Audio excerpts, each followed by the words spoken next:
So we brought it up earlier, and Don, I was so glad that you were filling in this week because you're the one person I want to talk to about this show, and that's X-Men '97, of course. I'm all caught up on the 3 episodes. You're all caught up. Randy did not see the newest one. So Nah. just in general, guys, I'm from both of you. I'm curious, what do you think so far of the show? And Randy, you can go When, first. yeah, go ahead. Sure.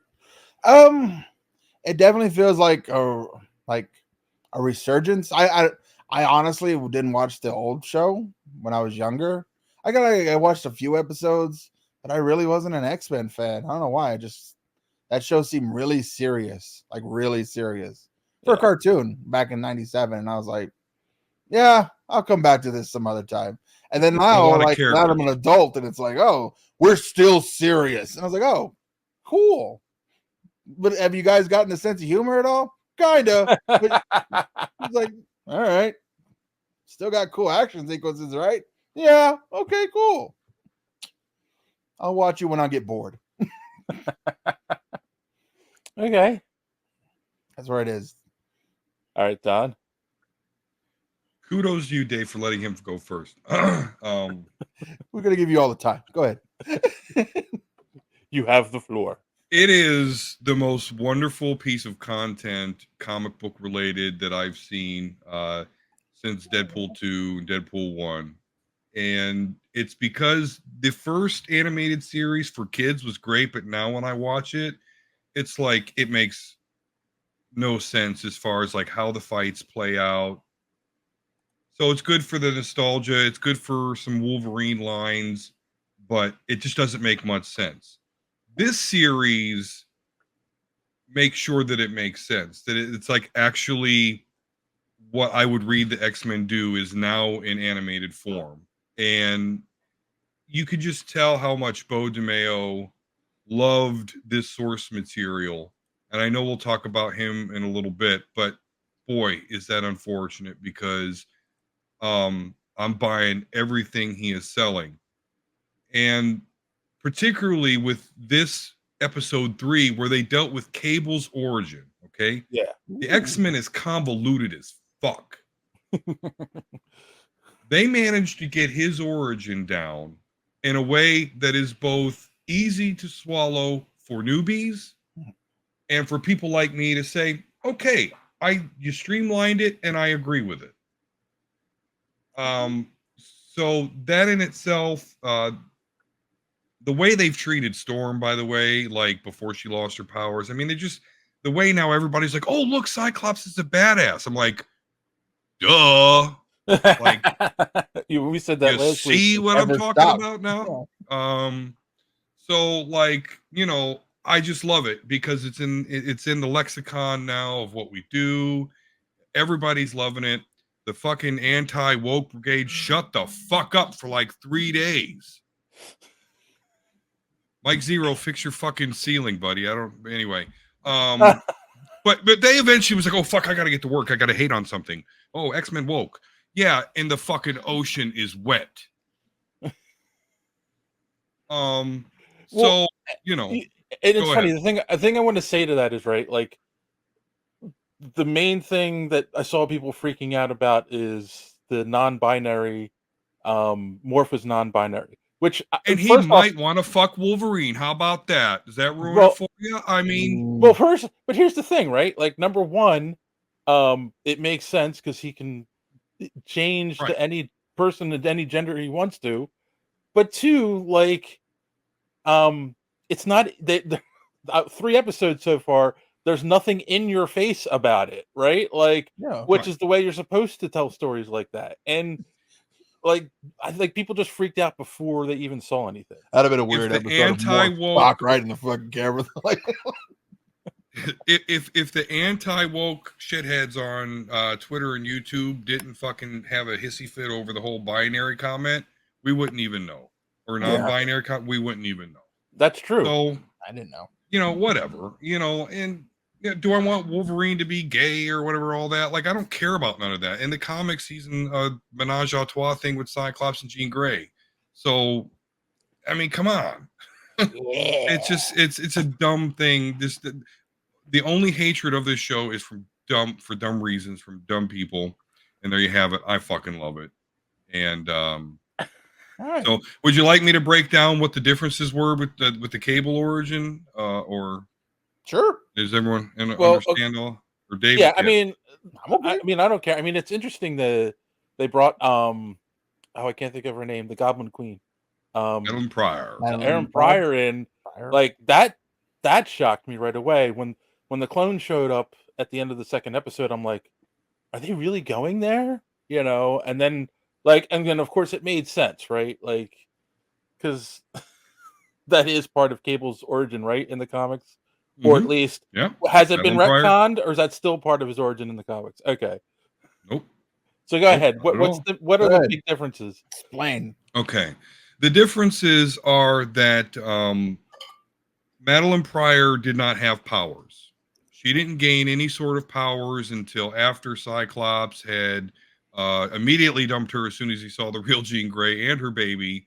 Then she got them later when she made a pact with basically the devil. I'm not going to get all into it. And she got some like demonic fucking inferno powers. So in the show, she basically got Jean Grey's powers, but a different color, I guess. Yeah, As much as I can make of it.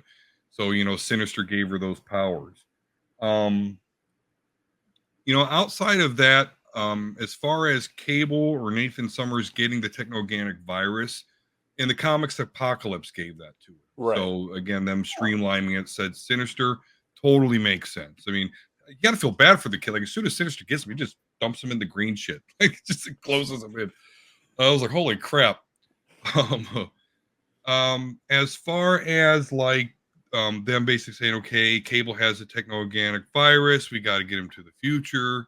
Um, you know, Bishop and Cable in the comics are not from the same future. Bishop's from like 80 to 90, 100 years away. Right. Cable's like 2,000 years away when Apocalypse is around and still.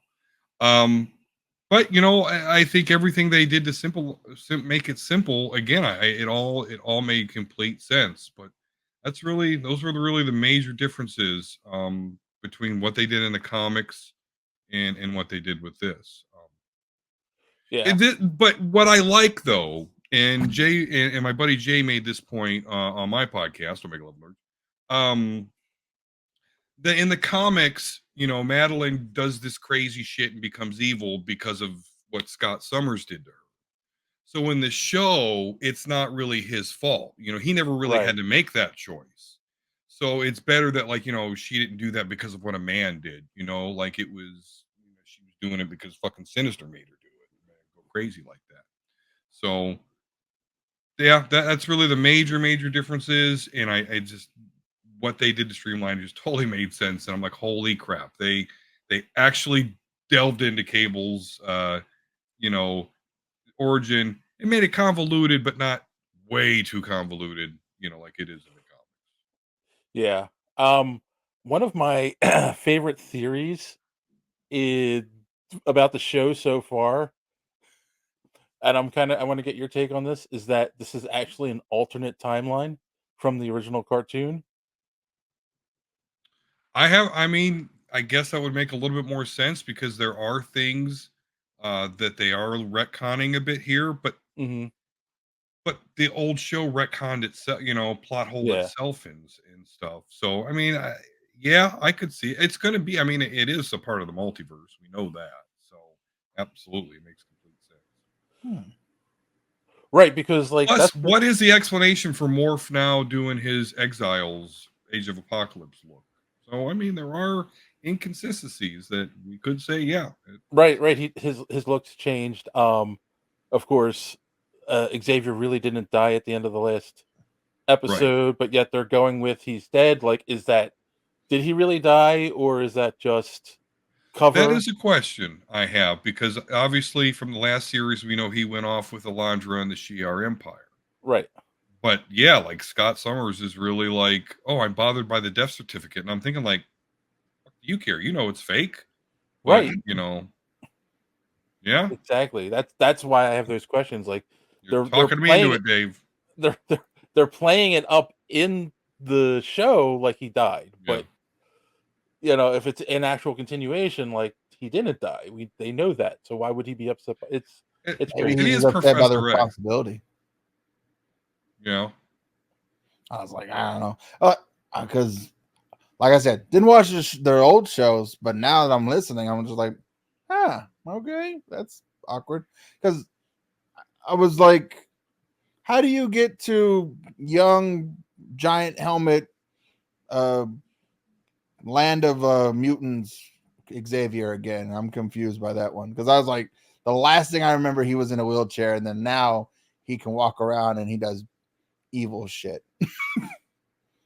But that's what I'm reading in the comments. Yeah. Yeah. Yeah. Okay. Gotcha. Like, Right. Yeah. This is way before any of that happens. okay. Well, then never. I wonder when they start getting to that shit though in anime. But anyway. Yeah. Season 2. No. Yeah, it's interesting. It really is so far. Like, because they're pulling. Like, I love that they actually are pulling from the comics. They're changing it a little bit, but yeah, obviously that's with anything that they adapt to TV or whatever. But yeah, I mean, it's interesting. I'll leave it at that. I'm gonna keep watching. I really have enjoyed it so far. I want to see. Oh, Love it. because that was the other thing too, right? Like, Bishop was there from the beginning. Was he there just to take Cable back to the future? Like, it was a weird setup thing, right? Like, Yeah. in the original series, he needed his bracelet to stay in our time. If it was taken off of him, he got transported back to his time. Now he's walking around without the bracelet on because Beast is fixing it. It doesn't work. Yeah. So Yeah, we'll have to see. That is interesting. yeah. Thoroughly confused, but okay. Sounds fun. Thoroughly confused. What sounds The X-Men is confusing, but the wonderful thing about the X-Men, and particularly this show, you get your big fucking awesome battle that you're just like, oh fuck. So you forget about the fact that you don't understand what the fuck's happening. Thanks for watching this clip from the Superhero Speak podcast. And don't forget to watch us live every Sunday night right here on this channel. While you're here, hit the subscribe button and click the bell for notifications so you won't miss out on any of our great upcoming content. Speaking of content, don't forget to check out our website, superheroespeak.com, where you can find the podcast, links to our social media, merch, comic reviews, and so much more. That's superheroespeak.com. Thanks for watching, and don't let your cape be caught in the door. See you next time.